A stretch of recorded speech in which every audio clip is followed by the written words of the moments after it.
You're listening to the Blind Tiger Record Club podcast, where we champion music from all genres, and we believe vinyl is king. Say a word for Jimmy Brown. He ain't got nothing at all. Not the shirt right off his back. He ain't got nothing at all. That's Oh Sweet Nothing by the Velvet Underground. That's from the 1970 Atlantic Records release Loaded. This is the final album recorded featuring founding member Lou Reed, who left the band before its actual release. This album appears on many critics' greatest album list. At blindtigerrecordclub.com, we have the limited edition gold vinyl release. Go to the site and check out the store today. And this is what he said. Oh, sweet nothing. She ain't got nothing at all. Oh, sweet nothing. She ain't got nothing at all. This episode is brought to you by 85 Supply. 85 Supply is a nationwide supplier of wholesale merchandise. These guys offer over 250,000 different products. They've worked with customers like CMT, Uber, Chick-fil-A, LaCroix, all the way to some of the most popular names in modern entertainment. Whether it's 50 pieces or 100,000 pieces, these guys have you covered. 85 Supply is a hands-on boutique merchandise experience. Check them out at 85supply.com, printing at its finest.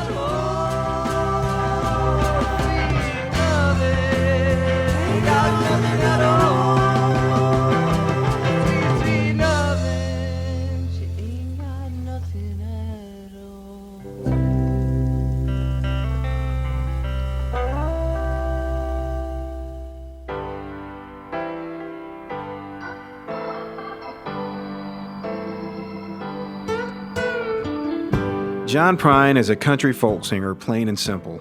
His singer-songwriter's career started in the early 1970s after he returned home from a stint in the Army during Vietnam. He went home to Chicago and started playing around town and became integrated into the local folk scene. Prine and his good friend, singer-songwriter Steve Goodman, were heard by Chris Christopherson. Christopherson thought Prine's songs were so good that he helped him get a deal at Atlantic Records. In 1971, John Prine released his debut self-titled album, which included some of his standards, Illegal Smile and Angel from Montgomery. Angel from Montgomery has been covered by Tanya Tucker, Ben Harper, Dave Matthews, Susan Tedeschi, Old Crow Medicine Show, Bonnie Raitt, and many, many more. One thing that I can hold on to believe in this living is just a hard way to go. He continued to release albums on Atlantic throughout the early 70s. He continued to have solid songs that connected with his fans, like Souvenirs off Diamonds in the Rough in 1972, and Dear Abby and Sweet Revenge off Sweet Revenge in 1973. I got kicked off of Noah's Ark. I turned my cheek to one kind remark. There was two of everything, but one of me. And when a race came tumbling down, I held my breath and I stood my ground. And I watched that ship go sailing out to sea. Take it back, take it back. His last record on Atlantic was Common Sense, released in 1975. It features guest background contributions by Bonnie Raitt, Glenn Frey, Jackson Browne, and Steve Goodman. It was his first album to break the top 100, coming in at number 66 on the Billboard 200. Ironically, it was the worst critically received album of his career and ended up creating a rift between him and Atlantic Records. In 1978, Prine released Bruised Orange on his new label, Asylum Records. This album is still regarded today as one of his strongest collections of songs.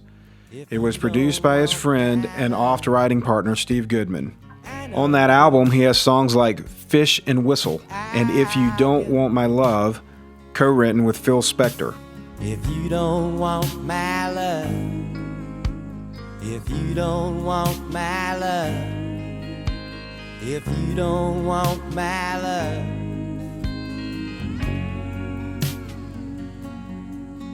anymore. In 1979, the album Pink Cadillac was produced by Knox Phillips and Jerry Phillips.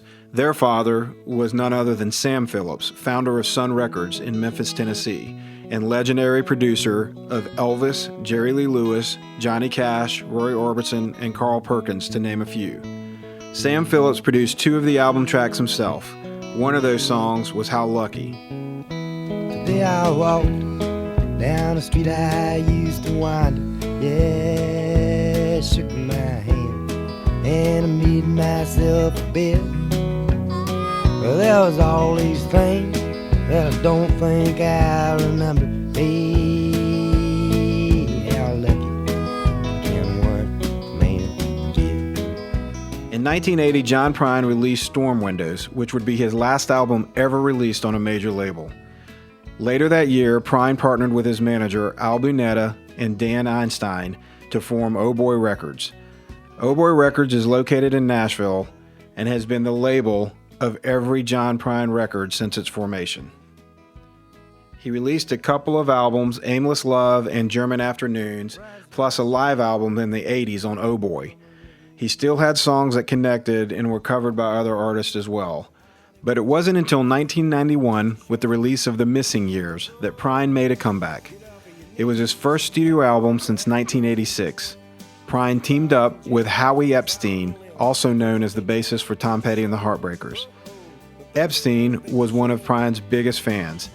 The album included contributions by Tom Petty, Phil Everly, Bonnie Raitt, and Bruce Springsteen. Epstein, of course, played bass, and everyone on the album had a pretty serious pedigree. The album features many great songs, including Picture Show, which featured Tom Petty on background vocals. To Hollywood, put his picture in a picture show. And it's, oh, daddy, get off of your knees. Mama, why'd you have to go? Your darling Jim is out on a limb. Put my picture in a picture show. It also has Take a Look at My Heart, which was co-written with John Mellencamp. The album won the Grammy Award for Best Contemporary Folk Album. Prine recorded one more album with Epstein, and in 1995, he released Lost Dogs and Mixed Blessings. The beloved song off this album was Lake Marie, and many people count it as one of his best. We were standing by peaceful waters. Standing by peaceful waters. In 1998, Prine was diagnosed with cancer on the right side of his neck. After surgery and radiation therapy, his vocals were changed. He didn't record again until 1999. The album was In Spite of Ourselves and was mostly covers of classic country songs. He only had one original track on the album, and they were all duets with female country and alt-country singers like Iris DeMent, Connie Smith, Lucinda Williams, Emmylou Harris, and Patty Loveless, to name a few. In 2005, Prine released Fair and Square. It was his 15th album. It charted at number 55 on the Billboard 200. The album won a Grammy Award for Best Contemporary Folk Album.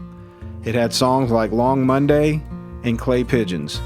I'm going down to the Greyhound station, gonna buy a ticket to ride. I'm gonna find that lady with 2 or 3 kids and sit down by her side. This was his last studio album of original music until 2018. John Prine has been nominated for 6 Grammy Awards and has won 3. He has won 3 Americana Music Honors and Awards and was inducted into the Nashville Songwriters Hall of Fame in 2003. He has influenced countless artists, including legendary songwriters like Johnny Cash and Bob Dylan. And at the age of 70, he was named Artist of the Year by the Americana Music Association in 2017. Today we are going to discuss his 2018 release, The Tree of Forgiveness. It's been 13 years since his last album of new songs. And as he impacted so many artists, he is finding himself influencing a whole new class of songwriters in Nashville. He has played with Jason Isbell, shares a songwriting office with Sturgill Simpson, had duets with Miranda Lambert, Casey Musgraves, and Amanda Shires. and he's always been surrounded by songwriters and artists, and this newest release is no different. It features contributions by Jason Isbell, Amanda Shires, Dan Auerbach, and Brandy Carlisle. So let's drop the needle and take a deep listen to John Prine's The Tree of Forgiveness. You done found me with your boundless love. You surround me with your boundless love.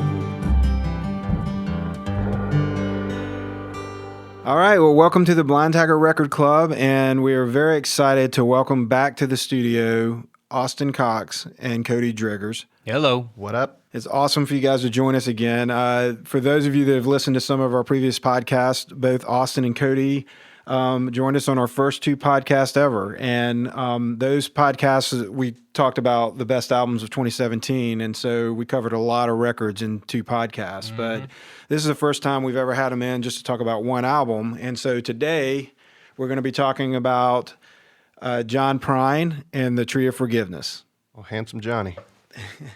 So I know, Austin, you've been a long-time John Prine fan, right? Yes, I love John Prine. I was actually in Austin, Texas. This was almost like 10 years ago, and I heard the song come on the radio or on the speakers at this old antique shop I was in. So I pulled out my phone, Shazammed it, and it was John Prine, Bruised Oranges.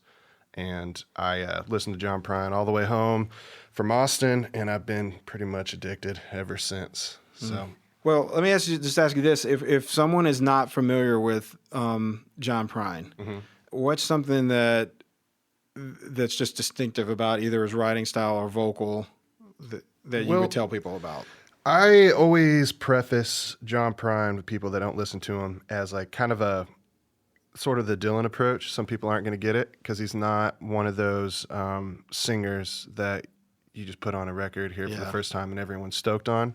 I love his voice. It's kind of folky, but you know, when it comes to his songwriting, it's all about like his perspective of the story he's trying to tell. Like he just has a sense of humor about him, but he can also dive into some songs that really kind of, you know, they're kind of gut wrenching even.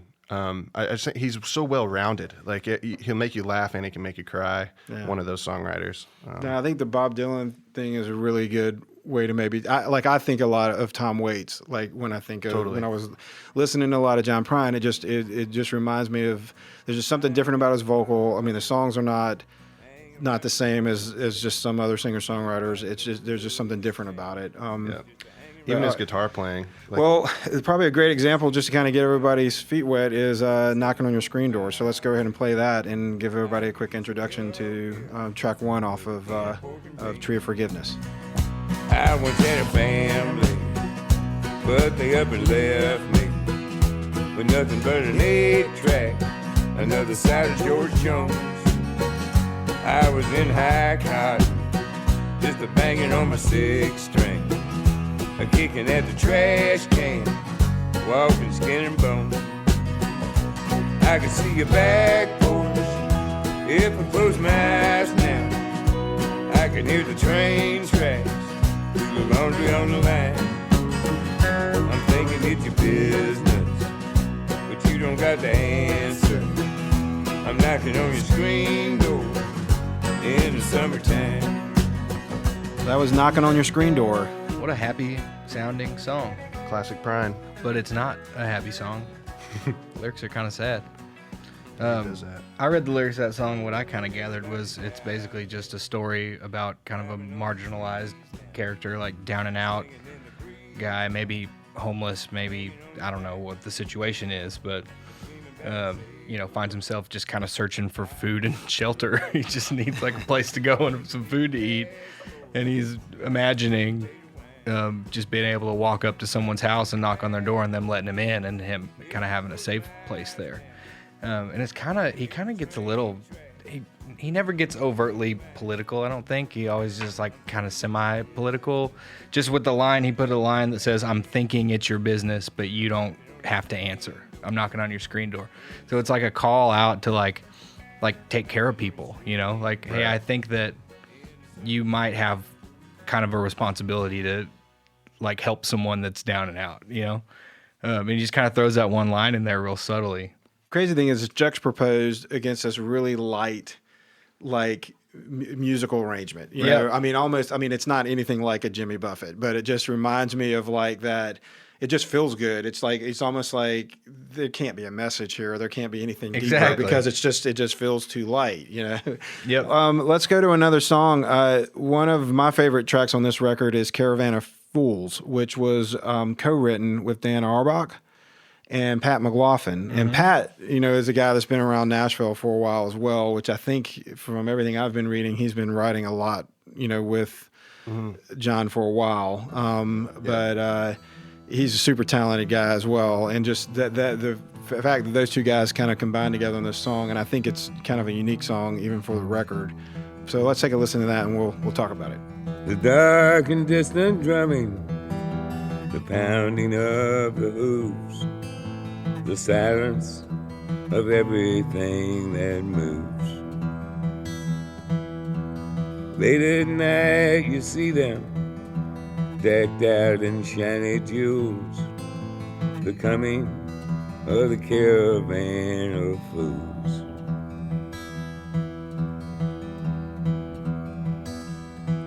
Like the wings of a dove, the waiter's white glove seems to shimmer by the light of the pool. Some dull blinding winter, when you can't help but lose, you're running with the caravan of fools. I mean, we've all, we've been talking about it when the song was playing, but I mean, there's just this obvious comparison to Johnny Cash. And, you know, we talked about the fact that he had throat cancer and his vocal has changed over time, but he's also 70 years old now when he's recording this. And so I think it's just easier to sing low. Yeah, well, it's what you were saying earlier, like he's been... Yeah, I was watching a video interview with him, and he was mentioning that, you know, he usually capos pretty high up all over the place on his guitar, and he just kind of keeps dropping it down lower and lower as the years go on so he can still sing the songs, you know, since he had that surgery and everything. But it's fun for his band. Yeah. Try to keep up with. Yeah, all right, this week we're dropping this down to E, fellas. Yeah, Caravan of Fools, that's one of my favorites on the record. But it's classic Prine. So, you know, we just listened to Knock on Your Screen Door, which was super, you know, it felt uplifting, kind of fun song. And then you go into something super serious like Caravan of Fools. That's just classic Prine. Let's talk about Dave Cobb producing this and comparing it to... That's a good point. We haven't mentioned that yet, have we? So far in our podcast, Dave Cobb just continues to come up. And then mainly it's because who all he's been producing. And so, I mean, I guess we should run through that list again. Dave Cobb, so far in the last year, has produced Brandy Carlisle, Anderson East, Jason Isbell, and of course he's done every record by Chris Stapleton. Yep. So all of this is tracked in the same room as Chris Stapleton's last two records were called, which is Studio A, or Room A, and that is where this record was recorded as well. And so, you know, we've talked before that his style is like he definitely pulls the vocal front and center in front of all the music. And so there's no muddying up what's going on here. I mean, his vocal is just right there, laid bare. And so you're getting, with the raw, gravelly, all of it, it's just great. And now it's deep. So what I love about Cobb, if we're not careful, this is going to turn into a podcast about Dave Cobb, which was what almost happened last time. Right. But there's just so many good things to say about Dave Cobb. But all the records you listed off, so there's obviously similarities that are going to be within all of those. But if you listen to all those records side by side, none of them sound the same. Dave Cobb's not a one-trick pony that people are coming to get that one trick over and over again. What he's so good at is letting the artist do their thing and interjecting when there needs to be interjection, because he's the one they've hired to interject where he feels there's need to. There's movement and feeling to his records that he does. He allows them to breathe, stay exactly. open. Yeah, that's what I was going to say. It's almost like his if anything, his signature style is less production. Like he's letting the band do their thing, and if he feels like something needs to be changed, he'll hop in and make a suggestion. But that's why all those records are so different stylistically, because he doesn't have one thing that he's tied to. You know, he's good at letting the artist shine. Like, do your thing, band, do your thing, artist, do your thing. And it's been working so well. I like pretty much everything he touches. Well, and it worked out perfect on this record. You know, back to the Johnny Cash comparison, we were kind of comparing it to the American recordings that Rick Rubin did. And I was telling you, Dave, I was like, man, I feel like every artist should put out a record like American recordings, like towards it, you know, closer to the end of their career. Because just like hearing John Prine in his 70s, just it's super raw, wide open. It's, you know, you're not listening to this super produced, auto-tuned. They didn't bring in all these musicians, write a bunch of songs for this guy and try and write a hit record. They let John do what he does and Dave, you know, do what he does. Mm-hmm. And you have a great song, Caravan of Fools. You have a great record.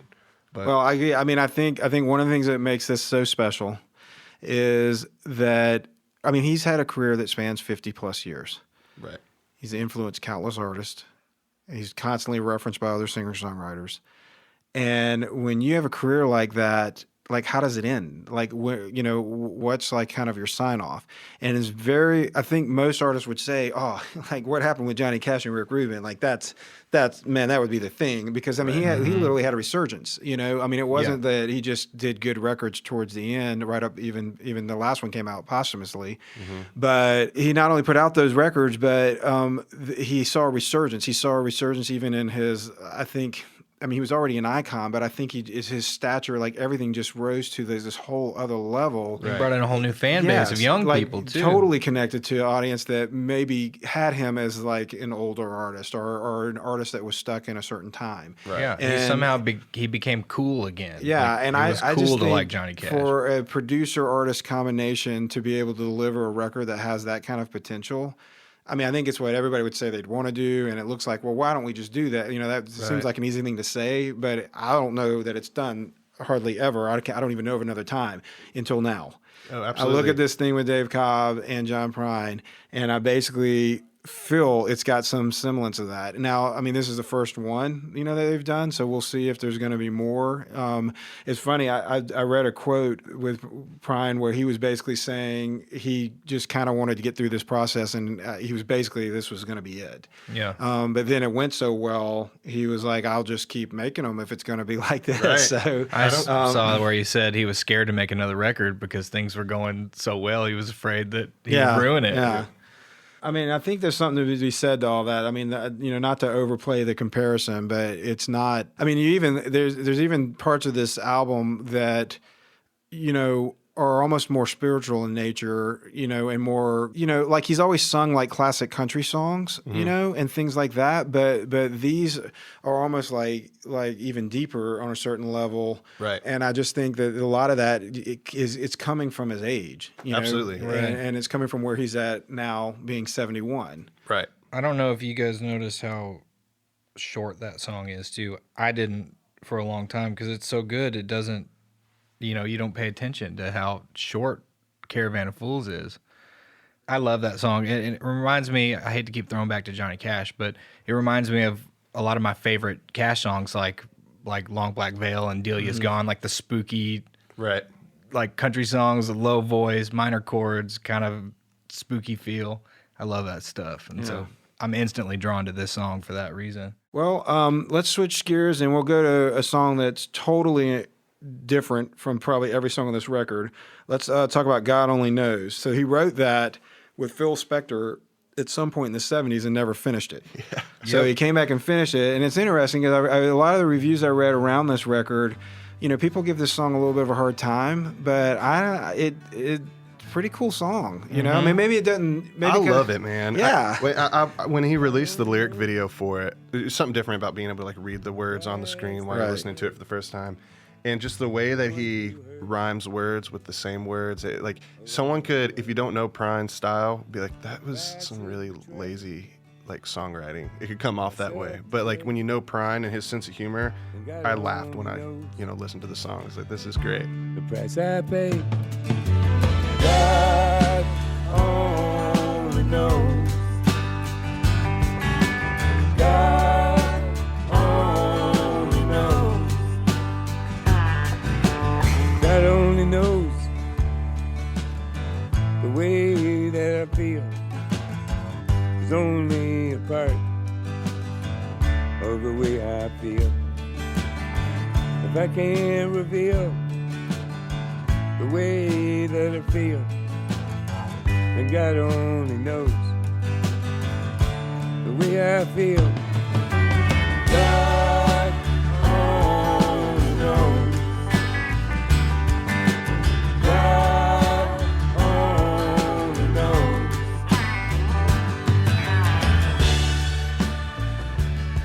Well, it took a long time for that song to see the light of day. Yeah. No doubt. I love that though. Like, how often does that happen? Like, I need a song on the record. Oh, hey. Oh, I I wrote this was one like 50 years ago. Phil Spector in the 70s that for an album that never happened. Like, let's pull that one out of the archives. It's awesome. And it's great. It's a beautiful song, and you have the Isbells playing on it. Jason played slide guitar, and Amanda Shires did some fiddle.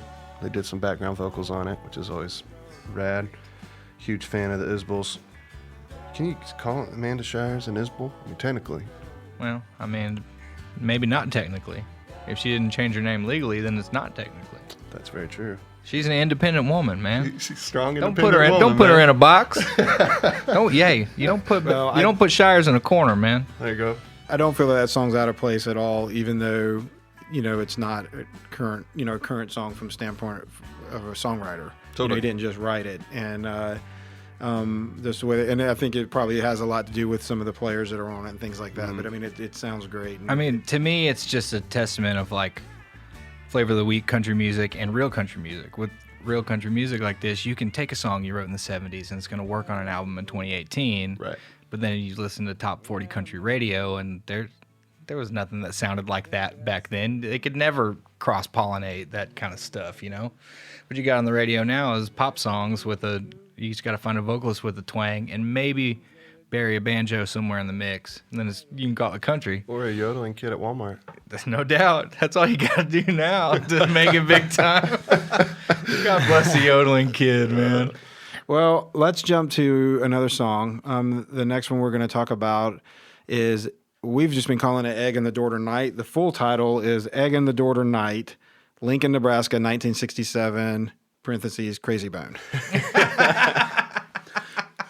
I think, Austin, you were saying like this is definitely a song that's more representative of kind of who John Prine is, don't you think? Yeah, I mean, you and I were having the conversation before we sat down to start record this thing, and a lot of the songs that you were picking out as your favorites were the opposite of the ones that I was picking out. They're my favorites because Right. I really connect with some of the more goofy John Prine songs they're funny, but they have like a strong point to them. Mm-hmm. But at the same time, he can write those songs like we just heard, God Only Knows, where, I mean, you take it back to his first record, you can go from Illegal Smile to Sam Stone. Not a lot of artists can do that. So I was really excited to hear this song on the record. I think it's classic Prine for sure. Before I had even dove into the lyrics, the song was stuck in my head for days. Oh, yeah.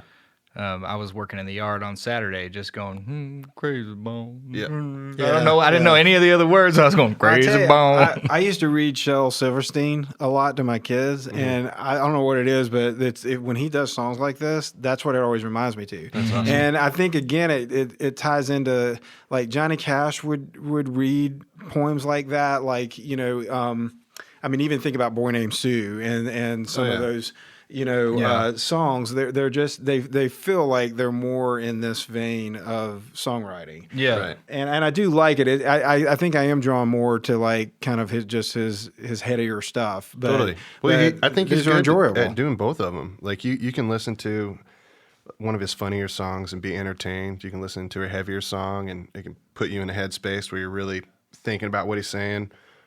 Just that's overall well-rounded songwriter in my opinion. But So this song supposedly was just a retelling of a story that a buddy of his told him when he was out fishing with him one time. They were out fishing and swapping stories like old men do. And this guy was telling a story about growing up in Nebraska in like the 40s and 50s, and how chicken farmers would go to town to sell their eggs, but they'd bring their kids and drop them off at the roller rink, and then go sell eggs, and then come back and pick them up later.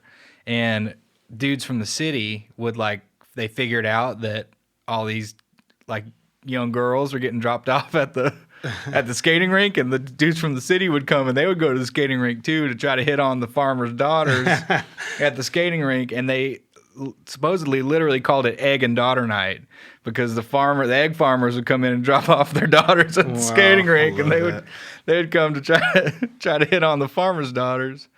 So that's where egg and daughter night came from. Oh my gosh, that's awesome. So he wrote the song basically telling it as if it happened to him, and now he's an old man in the nursing home telling about his old wild days at egg and daughter night in Nebraska. When things were just crazy. Yeah, just being an old man. It's like, well, everybody's got that crazy bone, makes you do stupid things. I don't know. I think that's why I like those songs, because it says a lot about Prine's personality, that like he heard that story and he was like, that's a song. Yep. You know what I mean? Yeah. Like He a lot said, of his storytelling is just, he has a certain sense of humor that's only John Prine. When the guy told him that he was fishing with, told John Prine that they literally called it egg and daughter night. Every Thursday night was egg and daughter night. He was like, oh, that's a song title right there. And then he wrote the song on the story, but he had the title first. He was like, yep, that's a song title. I'm writing it. That's great. Just retold the story. It's so funny. All right, well, let's take a listen to Egg and Daughter Night, also known as Egg and Daughter Night, Lincoln, Nebraska, 1967, Crazy Bone. And blame it on that old crazy bone. Crazy bone. Crazy bone. Where you wish you left your well enough alone. Or when you got hell to pay, put the truth on their way. And blame it on that old crazy bone. And don't be stuck up in Alaska when you should be in Nebraska on a Thursday when it's egg and daughter night. When the farmers come to town and they spread them eggs around and they drop their daughters down at the roller rink. Where you're probably standing there with your slick back grill cream hair, your luckies and your daddy's fine tooth comb.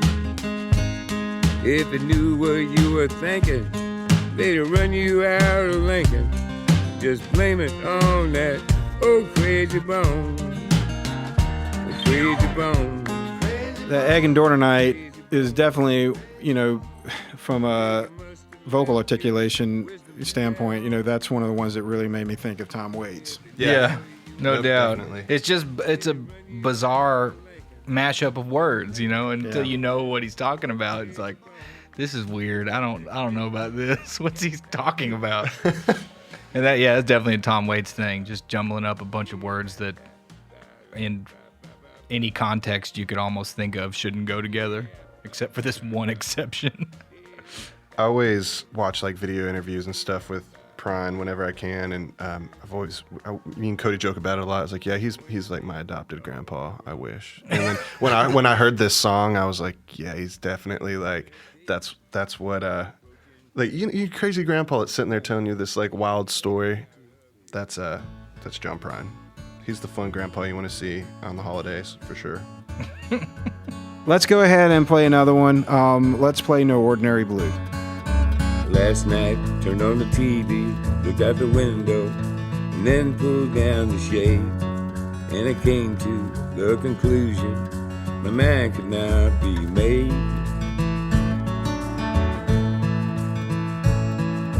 She said, what were you thinking? Just wondering, is it something that I did? I said it's nothing, just something I picked up as a kid.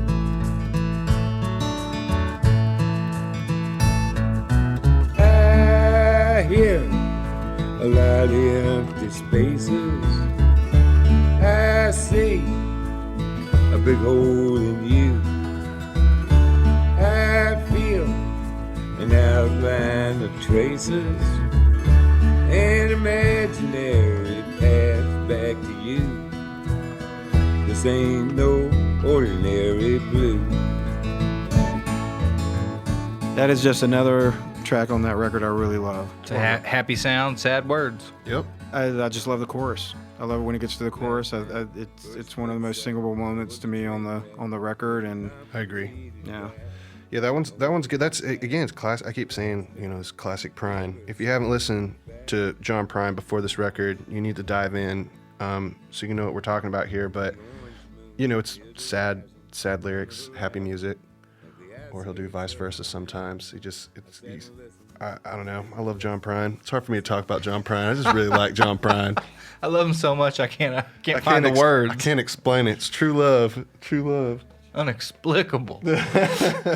Well, the next song we're going to talk about is, I think, one of the best songs on the record. This is Summer's End. And let's go ahead and play that, and then we'll come back and talk about it. Summer's ends around the bend just flying. The swimming suits are on the line just drying. I'll meet you there for our conversation. I hope I didn't ruin your whole vacation. Well, you never know how far from home you're feeling until you've watched the shadows cross the ceiling. Well, I don't know, but I can see it snowing. In your car, the windows are wide open. Just come on home. Come on home. No, you don't have to be alone. Just come on home. Man, I think that's a beautiful song. It is, and man. that's the first thing I said after I heard it for the first time. The song ended, and I said, man, that's a beautiful song. You did. I was there. I synced true. it. I synced it. And I don't want to take anything away from John Prine, because that would just be wrong. Yep. But Brandi Carlile on the background vocals, they're so subtle. They're just buried right, and I really think it's beautiful. Mm-hmm. Oh yeah, that has to be another perk. I would assume working with Dave Cobb is. I mean, you look at all the people that are accompanying John Prine on this record. They've all done records with Cobb recently, so he's kind of just has this like. I just picture going to RCA. It's just all my favorite artists hanging out all the time. It's not anything what it's like, but you pull up all these records and someone like, so Brandy's record came out, a month before? Yeah. 2 months before. And I read somewhere that she's actually still working on some stuff with Dave to come out later this year.